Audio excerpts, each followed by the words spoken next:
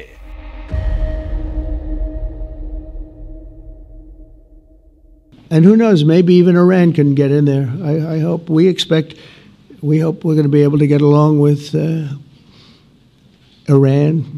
I think they're going to be open to it. I really believe that. But they could be a member. I long ago said, I'll bet you at some point Iran will be a member of the Accords. And little did I realize it was going to take this turn. That was some turn we did with the B-2s. But I think they might very well be there because it's a great thing for them economically. I recognize. Trump bar bar U turn ले रहे हैं क्योंकि उनके गजा piece plan में पेच फंसते जा रहे हैं। ट्रंप ने 8 बड़े मुस्लिम देशों को साथ कर गजा के 20 सूत्रीय पीस फॉर्मूले पर सहमति तो बना ली। इजराइल को भी उन्होंने इसे मानने के लिए मना लिया है, मगर एक एक कर अब ट्रंप के प्लान में खामियां गिनाई जा रही हैं। सबसे पहले नेतन्याहू ने ही ट्रंप की 3 शर्तों को तोड़ा। अब कतर और पाकिस्तान ने भी ट्रंप की पीस डील में कमियां गिनानी शुरू कर दी हैं। पहले कतर को जिन बातों पर एतराज है, जरा उन्हें जान लेते हैं। ट्रंप ने गजा में बफर जोन का मैप बनाकर यह वादा किया है कि इजराइल के सैनिक फिलिस्तीन से बाहर निकल जाएंगे, लेकिन यह नहीं बताया कि सेना कब हटेगी। नेतन्याहू ने तो यहां तक कह दिया है कि सेना की वापसी नामुमकिन है, जबकि कतर इसे स्वीकार नहीं कर रहा है। ट्रंप ने धमकी दी है कि हमास ने अगर शर्तों को नहीं माना तो उस पर अमेरिका एक्शन लेगा, लेकिन यह नहीं बताया गया है कि अगर इजराइल शर्तों को तोड़ता है तो अमेरिका का रुख क्या होगा। कतर इस पर सफाई चाहता है। फिलिस्तीन और गजा का जो समझौता हो रहा है उसमें हमास अहम फैक्टर है। शर्तों में कहा गया है कि हमास को गजा से बाहर किया जाएगा, जबकि पहले जो प्रस्ताव कतर ने दिया था उसमें कहा गया था कि हमास के लड़ाके अहिंसक तरीके से गजा में रह सकते हैं, यानी सत्ता में उसकी भागीदारी हो सकती है। कतर ये मांग कर रहा है। असल में कतर के कंधे पर बंदूक रखकर तुर्की के राष्ट्रपति एर्दोआन ट्रंप पर निशाना साध रहे हैं। तुर्की खुलकर ट्रंप का विरोध नहीं करना चाहता। एर्दोआन ने ट्रंप से F-35 जेट की डील करीब करीब फाइनल कर ली है, इसीलिए वो सदी चाल चल रहे हैं। हालांकि इजराइल से दुश्मनी निभाने और मुसलमानों का हमदर्द बनने के चक्कर में पाकिस्तान बुरी तरह फंस गया है। ट्रंप के गजा प्लान को समर्थन देने वाले जनरल आसिम मुनीर उर्फ स्वयंभू फील्ड मार्शल और शहबाज शरीफ का भारी विरोध शुरू हो गया है। कट्टर मौलानाओं और आतंकी गुटों ने सेना और सरकार पर जब हल्ला बोला तो पाकिस्तानी हुक्मरान फौरन बैकफुट पर चले गए। पाकिस्तान के विदेश मंत्री इसहाक डार ने गजा समझौते को लेकर आखिरी वक्त में बड़े बदलाव का आरोप तक लगा दिया है। पाकिस्तान ने दावा किया है कि नेतन्याहू ने व्हाइट हाउस में स्टीव विटकॉफ और ट्रंप के दामाद जैरेड कुशनर के साथ 6 घंटे की बैठक के दौरान आखिरी समय में समझौते में कई बदलाव किए हैं। पाकिस्तान ने आरोप लगाया है कि ट्रंप की योजना में फिलिस्तीनियों की एक स्वतंत्र टेक्नोक्रेट सरकार की परिकल्पना की गई थी, जिसे आखिरी वक्त में बदल दिया गया। पाकिस्तान के विदेश मंत्री ने दावा किया है कि 8 मुस्लिम देशों के संयुक्त रूप से प्रस्तावित संशोधनों को शामिल नहीं किया जाता तो युद्ध समझौता बेमानी हो जाएगा। ट्रंप के बनाए पीस प्लान पर पाकिस्तान पेच फंसाकर खुद की मौत बुला रहा है। ट्रंप ने पहले ही फिलिस्तीन को मान्यता देने वाले देशों को जमकर कोसा है। ट्रंप ने कहा था कि कई देशों ने गलती से फिलिस्तीन को मान्यता दी है। Some of this body is seeking to unilaterally recognize a Palestinian state. The rewards would be too great for Hamas terrorists for their atrocities. This would be a reward for these horrible atrocities.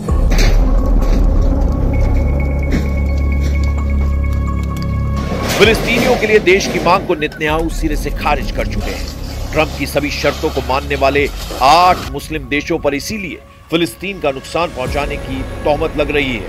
वहीं पाकिस्तान ने गजा में अपनी सेना भेजने को लेकर भी उतावलापन दिखाया है।